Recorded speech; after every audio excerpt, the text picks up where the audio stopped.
척추 내시경 수술이란 기존 개방형 수술을 거의 다 대체할 수 있는 획기적인 방법입니다. 보통 1cm 미만의 절개를 통해서 수술 시행을 하게 됩니다. 일상생활로의 복귀도 개방형 수술에 비해 월등히 빠릅니다. 안녕하십니까. 천안우리병원에서 척추 내시경 센터장을 하고 있는 조대원 신경외과 전문의입니다.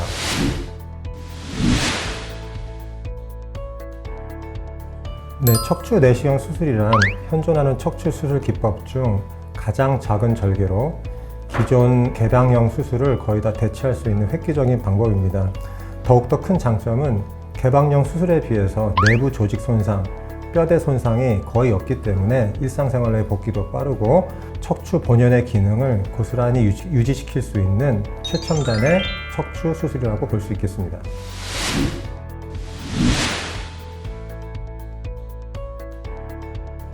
네, 척추 내시경 수술로서 요즘에는 거의 대부분의 기존 개방형 수술을 대체할 수 있기 때문에 모든 연령대의 환자분들이 척추 내시경 수술을 고려해 볼 수 있겠습니다. 특히 바쁜 일상에서 빠른 업무 복귀 또는 일상생활의 복귀를 희망하는 젊은 환자분들, 건강상 이유로 척추 수술 자체가 꺼려지는 어르신들까지 그 연령대는 다양하게 확대해서 생각할 수 있겠습니다.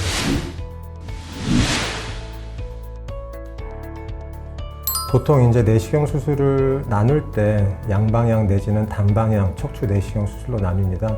양방향 수술은 말 그대로 두 개의 작은 피부 절개를 통해서 수술을 한다는 것이고, 단방향은 하나의 피부 절개를 통해서 수술을 한다는 것입니다. 1990년도에 내시경 척추 수술이 발전되기 시작할 때는 단방향 수술이었지만 몇 가지 제한점이 따를 수 있기 때문에 최근에는 양방향 내시경 척추 수술이 더 우세한 상태이기는 합니다. 그럼에도 불구하고 내시경 수술 자체가 개방형 수술보다는 월등히 적은 절개와 내부 손상이 있기 때문에 회복이 빠른 것은 내한가지입니다. 단방향이건 양방향이건 각자 고유의 기능이 있고 장단점이 있기 때문에 어떤 수술이 다른 수술보다 더 좋다라고 말씀드리긴 어렵고, 환자 상황에 따라서 올바른 수술 방법을 결정하는 것이 좋겠습니다.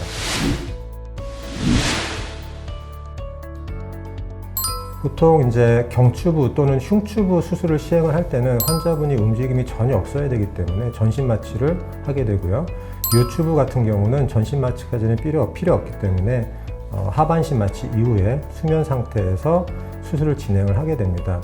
다만 단방향 내시경이 처음 이제 국내에 도입되던 2000년대 초기에는 국소 마취만 시행을 하고 환자분이 깨어있는 상태에서 수술을 했었는데요. 그 이유는 이제 기술이 발전이 많이 안 됐던 시기에서 그렇게 시행을 하였고, 최근에는 내시경 수술 자체가 안정성이 다 입증이 되었기 때문에 환자분이 깨어있는 상태에서 수술을 시행하지는 않습니다.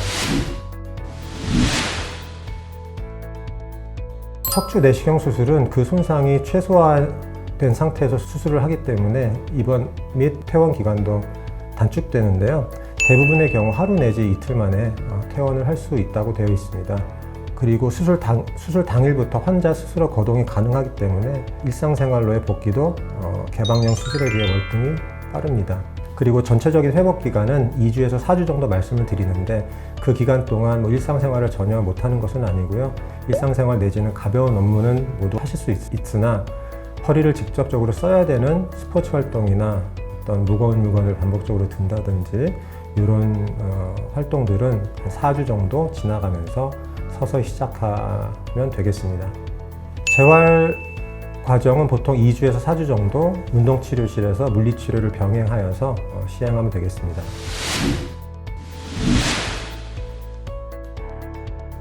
흉처는 내시경이 들어갈 입구 정도만 만들면 되기 때문에 보통 1cm 미만의 절개를 통해서 수술을 시행을 하게 됩니다. 아까도 말씀드렸지만 그보다 중요한 것은 내부 근육 또는 뼈대 손상이 거의 없다라는 게 내시경의 큰 장점이 되겠습니다. 네, 척추 분절이 문제를 일으킨 경우에는 수술을 했건 하지 아니했건 재발 가능성이 항상 있는데 보통 2에서 4% 정도 말씀을 드립니다. 바꿔 말하면 수술하고 나서 2명 내지 4명 정도는 재발할 수 있고, 나머지 96명에서 98명 정도는 큰 문제 없이 수술 이후에 정상 생활 한다고 보시면 되겠습니다. 네, 수술 이후에 아까도 말씀드렸지만 2주에서 4주 정도 기간 동안은 허리를 많이 보호해야 되는 기간이라고 보시면 되고요. 그 기간이 넘어서는 운동이 됐건 취미 활동이 됐건 업무가 됐건 서서히 정상 생활로 100% 복귀하는 것을 목표로 삼으시면 되겠습니다.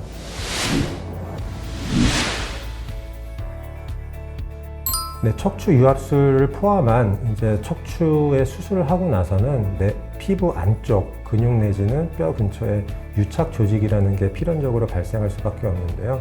이 유착 조직은 정상 조직하고 구분하는 게 어려운 경우가 많아서 오히려 내시경 시야 하에서 수술할 때 더 잘 보이고 수술 조직을 구분하는 데 더 도움이 될 수 있다고 말씀드릴 수 있겠습니다.